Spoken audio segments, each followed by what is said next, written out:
तो वहां पर किस तरह से बाल संरक्षण को लेकर तमाम जो अहम कदम है वो उठाए जा रहे हैं? कई चीजें हैं जो की गई हैं पिछले कुछ सालों में, जैसे अलग अलग जगहों पर बच्चों से जुड़े प्रावधान कानून में आप भारतीय न्याय संहिता में ही देख लें तो पूरा एक नया चैप्टर एक अलग से महिलाओं और बच्चों का एक चैप्टर है, राइट जी। तो उससे बहुत आसानी सृजित होती है जिनको उन कानूनों को पढ़ना है और काम करना है। तो जो जज हो गए, जो पुलिस ऑफिसर हो गए, जो पब्लिक हो गई, उनको पूरा कानून की किताब खोल करके और उसमें से अपने काम के प्रावधान ढूंढने की जरूरत नहीं है, उनका एक स्पेशल चैप्टर है जी। एक बहुत बड़ी समस्या रहती थी कि अलग अलग जगहों पर अलग अलग उम्र का उल्लेख था, कहीं 14 लिखा हुआ है, कहीं 16 लिखा हुआ है। तो अब वो एक बड़ा बदलाव ये किया गया है कि सब जगह स्पष्ट कर दिया गया है कि 18 साल की आयु ही वो आयु है जिसके नीचे के लोग बच्चे माने जाएंगे। तो इससे आसानी हुई है। तीसरी चीज ये हुई है कि कौन सी कोर्टों में मुकदमे चलेंगे, इसको लेकर के अलग अलग कानूनों में, केवल इन 3 कानूनों में ही नहीं और भी दूसरे कानून जहां जहां पर कोर्टों का सृजन किया गया है, ये स्पष्ट कर दिया गया है कि कौन सी कोर्ट, जैसे एक डिस्ट्रिक्ट लेवल पर एक कोर्ट होती है बाल न्यायालय, चिल्ड्रन कोर्ट जी। तो अब ये स्पष्ट हो गया 2021 में जो जे एक्ट में अमेंडमेंट आया उसके माध्यम से कि अगर बच्चों के खिलाफ कोई भी मुकदमा होगा तो वो अलग अलग कोर्टों में न चल करके वो बाल न्यायालय में ही चलेगा। और चौथी चीज जो की गई वो की गई कि प्रक्रियाएं जो हैं वो स्पष्ट की गई। जहां कहीं डाउट है किसी भी तरीके का तो उसको स्पष्ट किया गया है अलग अलग कानूनों में। केवल जो अभी 3 कानून आए हैं केवल हम उन्हीं की बात नहीं कर रहे हैं जी। उसके अलावा भी जो और कानून है उसमें भी बहुत सारी प्रक्रियाओं को स्पष्ट किया गया है ताकि काम करने वाले लोगों को पता रहे कि उनको क्या करना है और क्या नहीं करना है। बिल्कुल हाँ, इसके अलावा जब कभी किसी तरह का कोई प्रश्न उठता है तो हमारे न्यायालय हैं जो समय समय पर इस तरह के विषयों को स्पष्ट करते हैं और गाइडेंस देते हैं, सबके लिए स्पष्टीकरण देते हैं।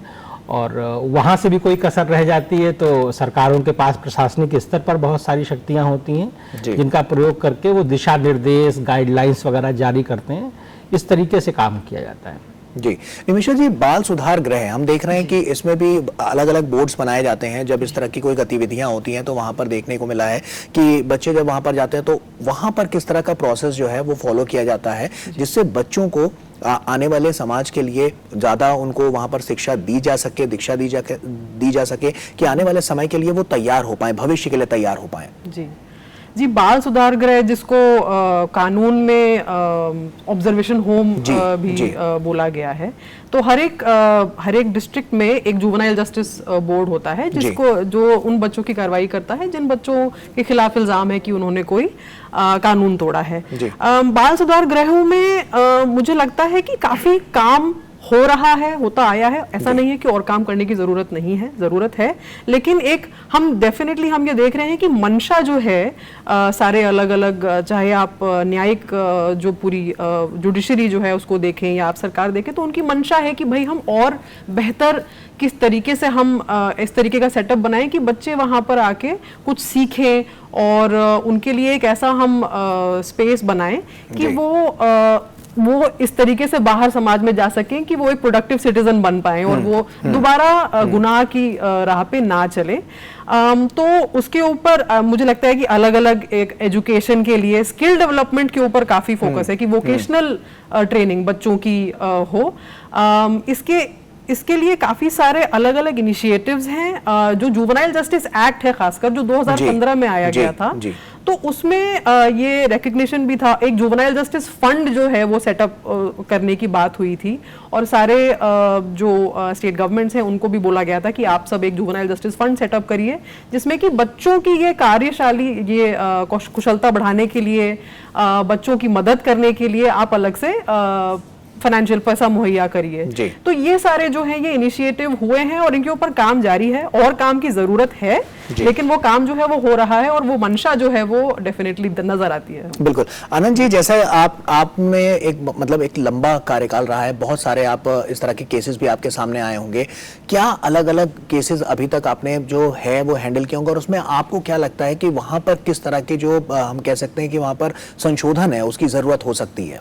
देखिए, एक बहुत बड़ा जो मुद्दा है देश में समाज के सामने, वो है बच्चों के खो जाने का, जी, मिसिंग चाइल्ड। ये बहुत बड़ी समस्या है और हमने बहुत लंबे समय तक मुकदमे किए उसमें जी। और जो जरूरत समझ में आती है वो ये है कि हमारी व्यवस्था में इतनी रफ्तार आए कि मिसिंग चाइल्ड का केस रिपोर्ट होते ही तुरंत कार्रवाई हो। बिल्कुल। क्योंकि अगर जरा सा डिले हो गया तो वो 3-4 घंटे में ही बच्चा हमारी पहुंच से बाहर आता। तो एक संघर्ष तो ये है कि हम अपनी व्यवस्था को इतना मुस्तैद बना पाए कि वो इमीडिएट रिस्पांस करे थाने में मामले की रिपोर्टिंग होते ही। ये हमारी सबसे बड़ी चुनौती है। और जो दूसरी चुनौती हम लोग देखते हैं, जिसको पूरी व्यवस्था मिल करके डील कर रही है, कि बहुत बड़ा तंत्र है, पुलिस है, सोसाइटी है, लीगल एड के इंस्टीट्यूशंस हैं, लॉयर्स हैं, पब्लिक प्रोसिक्यूटर का ऑफिस है, मजिस्ट्रेट हैं, फोरेंसिक लैब्स हैं, बहुत सारा टेक्निकल काम होता है एविडेंस कलेक्शन के टाइम पर।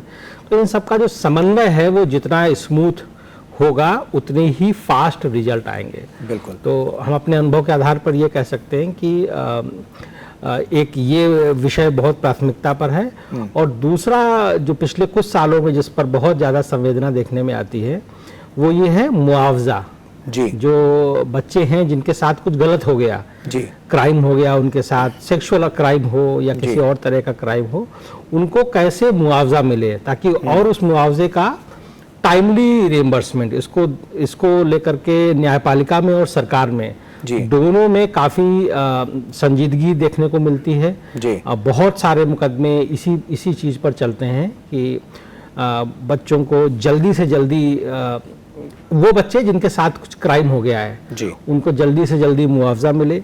इसमें कहीं ना कहीं जो देखने में आती है चिंता, कई लोगों को पता नहीं होता है, जानकारी नहीं होती है। तो एक तीसरा विषय जो जिस पर बहुत काम हो भी रहा है, जैसे दिशा जो है अपना प्रोग्राम, ये उसी जरूरत को पूरा करता है कि समाज के जो अलग अलग अंग हैं उनको कानूनों में है क्या, इसके बारे में अवेयरनेस होनी चाहिए। उनको पता होना चाहिए कि किस समस्या के समाधान के लिए सरकार ने क्या कानून बनाया है, उस कानून में किस तरह का फायदा है, उस फायदे को लेने की प्रक्रिया क्या है।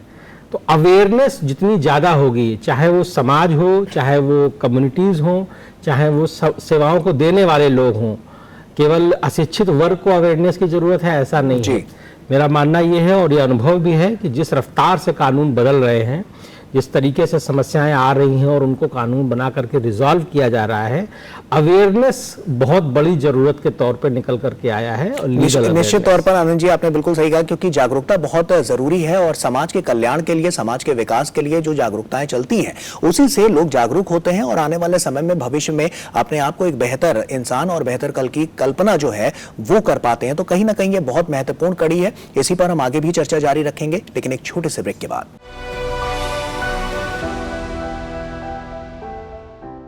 देश के स्वतंत्रता सेनानियों और संविधान निर्माताओं के सपनों को साकार कर रहे हैं माननीय प्रधानमंत्री श्री नरेंद्र मोदी। न्यायिक सशक्तिकरण की इस मुहिम को तेज करने के लिए ही न्याय विभाग भारत सरकार ने टेली लॉ स्कीम चलाई है। लॉकडाउन के दौरान श्रीनगर के वसीम को मेडिकल जरूरतें उपलब्ध करवाना हो या महाराष्ट्र के गंगाराम को उनके अपने खेत तक पहुंचने का वैध रास्ता दिलवाना, झारखंड की तेजिया देवी का जमीन रजिस्ट्री सर्टिफिकेट में उनका नाम सही करवाना।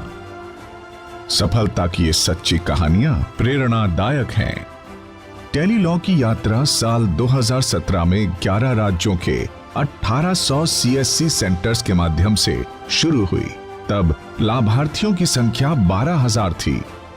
साल 2021-22 में इसे बढ़ाकर देश के 669 जिलों में लागू किया गया, जिसमें 112 आकांक्षी जिले थे। इस तरह अब तक 2022 में 1 लाख CSC सेंटरों की मदद से कानूनी सलाह सहायक केंद्र द्वारा लाभार्थियों की कुल संख्या 18 लाख के आंकड़े को पार कर चुकी है। आज टेली लॉ के तहत हर तरह के मामलों में मदद मिली है। इन मामलों में मुख्य रूप से पात्रता संबंधी केस, जमीन एवं संपत्ति विवाद, आपराधिक मामले, पारिवारिक विवाद, महिलाओं से संबंधित मामले, बाल श्रम, शिक्षा और पॉक्सो एक्ट से संबंधित केस और कोविड संबंधी मामले शामिल हैं। इन लाभार्थियों में महिलाओं के साथ साथ अत्यंत पिछड़ा वर्ग, अनुसूचित जाति और अनुसूचित जनजाति के लोग शामिल हैं। सफलता की यही रफ्तार रही तो अनुमान है कि साल 2026 तक लाभार्थियों की ये संख्या 1 करोड़ को भी पार कर जाएगी। लगातार बढ़ रही इस जरूरत को देखते हुए न्याय विभाग टेली लॉ स्कीम को नागरिक मोबाइल ऐप के रूप में शुरू कर चुकी है। इससे लाभार्थी पैनल वकील से बात करके अब स्वयं कानूनी सलाह और सहायता प्राप्त कर रहे हैं।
ब्रेक के बाद एक बार फिर से आप सभी का स्वागत है। आज हम बात कर रहे हैं बाल अधिकारों के सम्मान की। तो साफ तौर पर हम देख रहे हैं कि जिस तरह से बाल अधिकारों के बारे में लोगों को जिस तरह से जागरूक होना चाहिए, क्या कुछ उसके नए आयाम निकलकर सामने आ रहे हैं, इस पर हमारा फोकस है और किस तरह से उनके जीवन में जो तकलीफें हैं उसको कैसे दूर किया जाए। इसके लिए हम देख रहे हैं कि जो न्याय विभाग है वो तेज गति से काम करता हुआ नजर आ रहा है और न्याय प्रक्रिया जो है उसको और ज्यादा सुचारू रूप से उसको सशक्त करके, उसको मजबूत करके आगे की प्रणालियों को और ज्यादा दुरुस्त किया जा रहा है। इसी पर हम आज चर्चा भी कर रहे हैं। ब्रेक पर जाने से पहले आनंद जी से हमने बात की, अब हम निमिषा जी का रुख कर लेते हैं। निमिषा जी, ब्रेक पर जाने से पहले हमने जागरूकता को लेकर बात कर रहे थे। लोग, क्या ऐसी कमियां अभी आपको नजर आती हैं जो सोसाइटीज में हैं और जिनको और ज्यादा दुरुस्त करने की जरूरत है? मैं कमियां शब्द का इस्तेमाल शायद नहीं करूंगी। मैं ये कहूंगी कि हम लोगों ने काफी हद तक लोगों में जागरूकता आई है और ये हमारी जिम्मेदारी है, सिविल सोसाइटी की तरह से सरकार डिपार्टमेंट की जिम्मेदारी है, जो कि माना जा रहा है। तो ये जैसे कुछ चीजें हैं और ये भी बात है कि न्याय आते हैं और बदल भी जाते हैं। जैसे अमेंडमेंट की बात की आनंद जी ने, कि जैसे कि वो स्पेशल रिलीफ की बात कर रहे हैं। पॉक्सो एक कानून है, protection of children from sexual offences act. ये कानून जो आया वो 2012 में आया है। 12 साल हुए हैं, 12 साल में काफी सारा इसके ऊपर काम हुआ है। लेकिन आज भी मैं देखती हूँ कि बिल्कुल अच्छे खासे पढ़े लिखे लोग जो हैं उनको भी मालूमात नहीं है इस कानून के प्रावधानों के बारे में, कि एक्चुअली इस कानून में हर तरह के बाल यौन शोषण का अलग अलग तरीके से एक डिस्क्रिप्शन किया गया है, ताकि किसी भी तरह की का जो गलत काम है वो किसी बच्चे के साथ किया गया हो तो आपके पास एक कानून है जिसके अंतर्गत आप जाके एक रिपोर्ट कर सकते हैं। पुलिस की जिम्मेदारी है कि आपकी वो FIR लें। अगर आप किसी डॉक्टर के पास भी जाते हैं तो पहली बात तो ये कि अगर आप हॉस्पिटल में जा रहे हैं और बच्चे के साथ बहुत हिंसा हुई है तो कोई भी हॉस्पिटल आपको मना नहीं कर सकता है कि हम मेडिकल ट्रीटमेंट नहीं देंगे आपको। आप किसी भी हॉस्पिटल में जाएं आपको तुरंत मेडिकल ट्रीटमेंट मिलेगा, और साथ ही साथ जो है वो कानूनी कार्यवाही पूरी की जाएगी। और साथ तो नए कानूनों के जरिए हम ये भी देख पा रहे हैं कि ये निःशुल्क है, मतलब हम ये इसको भी देख पा रहे हैं कि यहाँ पर भी जो पीड़ित पक्ष है या जो पीड़ित है उसको न्याय दिलाने के लिए उस प्रक्रिया में ये बहुत मददगार साबित हो रहा है। बिल्कुल बिल्कुल, ये जो ट्रीटमेंट आप जाएंगे सरकारी अस्पतालों में या प्राइवेट अस्पतालों में, एटलीस्ट जो शुरुआती है वो बिल्कुल निःशुल्क है। और आगे के लिए भी जो मुआवजे की बात है कि आगे भी जो आपको मुश्किलात हो रही हैं कि कई बार हम देखते हैं कि बच्चों की जो पढ़ाई है वो छूट जाती है, कुछ बहुत बुरा हादसा होता है उनके साथ, गरीब माँ बाप होते हैं, उनको अपना घर शिफ्ट करना पड़ता है, तो उनकी पढ़ाई छूट जाती है, तो इस सब के लिए अच्छा खासा मुआवजा दिया जाता है। इवन जो ट्रायल है उसके दौरान कोई जरूरत नहीं है आपको कि आप ट्रायल के अंत का आप इंतजार करें, लेकिन ये चीजें जो है ये अभी थोड़ा सा ये है कि हर तरफ ये जो जानकारी है ये हम नहीं फैला पाए हैं, तो वो उसके लिए काम जारी है सरकार का भी और समाज का भी, और साथ में मिलकर ये काम हमको जारी रखना है। बिल्कुल। आनंद जी, आपका रुख करूंगा। जैसा कि हमने देखा कुछ आंकड़े रखना भी जरूरी है जिससे लोग और ज्यादा इसको समझ पाएं कि 2014 में हमने देखा कि 66% इस तरह के मामले सामने आ रहे थे, लेकिन उसके बाद हमने देखा कि साल दर साल आगे बढ़ते हुए वहां पर इन जो अपराध हैं उसकी श्रेणी में भी जो परसेंटेज है वो काफी कम हुआ है। मतलब हम कह सकते हैं कि जो स्थितियां रही हैं उस पर जो कानून व्यवस्था उसने बहुत अच्छे से काम किया, और जो न्याय प्रणाली है उससे इंसाफ की जो दरकार थी वो बहुत तेज गति से हुई। इससे ये जो आंकड़े हैं वो बहुत कम होते हुए नजर आए। देखिए, दो तरीके से आंकड़ों को देखा जा सकता है। अगर आप देखें रिपोर्टिंग, जी राइट, तो रिपोर्टिंग बढ़ी है जी। अब इस आंकड़े को आप कैसे समझेंगे? रिपोर्टिंग थानों में होती है, राइट। अगर नागरिकों का भरोसा नहीं है जी न्याय व्यवस्था में, तो लोग सामने आकर के रिपोर्टिंग नहीं करते। बिल्कुल सही। तो ये जो आंकड़ा बढ़ रहा है कि अपराधों की रिपोर्टिंग, ये दिखाता है कि व्यवस्था में नागरिक भरोसा करने को तैयार है, उनको उम्मीद है। तो कहीं ना कहीं एक खुशखबरी भी है जी। सरकार की तरफ से भी बहुत सारे प्रयास होते हैं। बहुत सारे आपराधिक मामले आप देखिए वो समझौते से खत्म कर दिए जाते हैं, खासतौर से ग्रामीण क्षेत्रों में या जो कस्बाई इलाके हैं जहां पर बहुत ज़्यादा प्रशासन की मौजूदगी उतनी मजबूत नहीं होती है। वहां अपराध करने वाला दबाव डाल करके अपराध के पीड़ित को मजबूर कर देता है समझौता करने के लिए जी। अभी आप नए कानूनों का जिक्र कर रहे थे, तो नए कानूनों में एक प्रावधान हम देख रहे थे जो हमको बहुत अच्छा लगा जी। अगर बच्चों के विरुद्ध कोई क्राइम होगा तो जो समझौते की गुंजाइश है वो खत्म है, राइट। आपको मुकदमा कोर्ट में फेस करना पड़ेगा और कोर्ट से जो सजा मिलेगी वो आपको भुगतनी पड़ेगी। आप कोर्ट में भी खड़े होकर के जज साहब से ये नहीं कह सकते कि साहब मैं समझौता कर लूंगा इसमें, क्योंकि सबको पता है कि समझौते में जो नुकसान होता है वो विक्टिम पक्ष का ही ज्यादा होता है। खास तौर से जिस तरह की परिस्थितियां होती हैं समाज में, जहां एक पक्ष मजबूत है दूसरा पक्ष कमजोर है, एक पक्ष ज्यादा धनिक वर्ग से आता है दूसरा पक्ष जो है वो गरीब पक्ष से आता है। ये दो चार चीजें हैं जो आंकड़े पढ़ते वक्त हमको बिल्कुल ध्यान में रखने होंगे। और जरूरी नहीं है कि वो हर आंकड़ा नीचे ही आए, कुछ आंकड़े ऊपर भी बढ़ेंगे और वो क्यों बढ़ रहे हैं वो हमको समझना पड़ेगा। बिल्कुल, और ये बहुत जरूरी है क्योंकि आंकड़े जो हैं वो साल दर साल हम देख रहे हैं कि उनमें ये कमियां भी नजर आ रही हैं कि जो सरकार के द्वारा जो चलाई गई तमाम योजनाएं हैं और जिस तरह से न्याय प्रक्रिया में बहुत तेज गति से जो बदलाव हुआ है वो बहुत बड़े बदलाव की तरफ इशारा कर रहा है। तो अब हम अपने इस पूरे कार्यक्रम के आखिरी चरण में आ चुके हैं, तो अब हम चाहेंगे कि आप दर्शकों से या बाल अधिकार के जो सम्मान की जिनकी हम बात कर रहे हैं, निमिषा जी आपका फाइनल कमेंट और उसके बाद आनंद जी आपके पास आऊंगा। मैं ये कहना चाहूंगी कि हम कानूनों में बदलाव लाए हैं, उसमें ये सोच आई है कि जो बच्चा है वो बच्चा है, ये देखना ये एक खुशखबरी है, ये खुशी की बात है।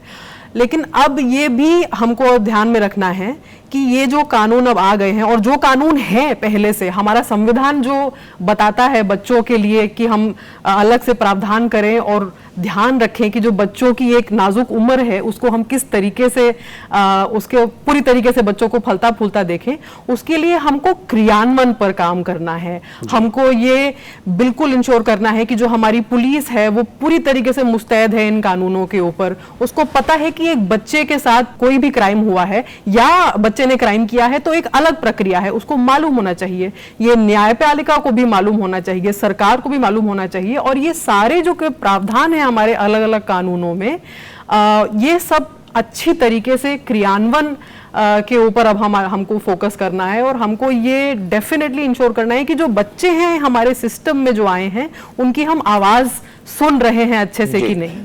तो इसी बात पे मैं अंत करना चाहूंगी। बिल्कुल। आनंद जी, आपका संदेश? हाँ, मेरा जो काम है वो ये है कि हम बच्चों के लिए वकालत करते हैं, बच्चों के लिए बतौर वकील के तौर पर जी। तो हम यही लोगों से कहना चाहेंगे कि जब भी वो व्यवस्था के साथ एंगेज करें, ये बात स्पष्ट होनी चाहिए कि सरकार जब कानून बनाती है तो वो अधिकार दे रही होती है। तो अगर आप किसी थाने में गए हैं तो वहां हाथ जोड़ करके विनय नहीं करना है कि हमारी एफआईआर लिख लीजिए। जी। आपके साथ क्राइम हुआ है तो उस थाने की जिम्मेदारी है कि वो आपका एफआईआर, तो एफआईआर का भी आ गया है तो जी, तो मांगना नहीं है हाथ जोड़ करके, बिल्कुल सही है। अधिकार के तौर पर डिमांड करना है कि मुझे ये व्यवस्था, ये लाभ सरकार ने अगर दिया है और आप उस लाभ को देने का जरिया हैं तो जिम्मेदारी समझ करके हमको दीजिए। बिल्कुल। और इसका माध्यम केवल और केवल अवेयरनेस है। जितना अच्छी तरीके से आप जानेंगे सरकार के द्वारा बनाए कानूनों में नागरिकों के लिए क्या दिया गया है, उतनी ही मजबूती से आप उसको डिमांड कर पाएंगे। बिल्कुल। आई थिंक इसलिए जरूरी है कि नागरिक जाने कि इन कानूनों में लिखा क्या जा रहा है। बिल्कुल, निश्चित तौर पर ये जानना बहुत जरूरी है, और इसी के लिए जैसा कि हम देख रहे हैं कि जो तमाम न्यायिक प्रक्रिया है उसमें बहुत ज्यादा व्यवस्थाएं की गई हैं आपके लिए, आपके हक के लिए, आपके अधिकारों के लिए और आपके अपनों के लिए। तो आगे बढ़िए और इस जागरूकता में आप भी आगे बढ़िए, और अपने आप को, अपने अधिकारों के सम्मान के लिए आप इस पूरी सोसाइटी में जो हम देख रहे हैं कि जो तमाम यहाँ पर अलग अलग मापदंड रखे गए हैं उसमें आगे बढ़ते हुए अपने आप को एक बेहतर नागरिक और एक बेहतर भविष्य बनाने की जो परिकल्पना है उसको आप संकल्प से सिद्धि तक पहुंचाइए। बहुत बहुत शुक्रिया आनंद जी आपका, निमिषा जी आपका हमसे जुड़ने के लिए और यहाँ बातचीत करने के लिए। और इसी के साथ हमारे इस खास कार्यक्रम में फिलहाल अभी के लिए इतना ही। हमारी पूरी टीम को दीजिए इजाजत। नमस्कार।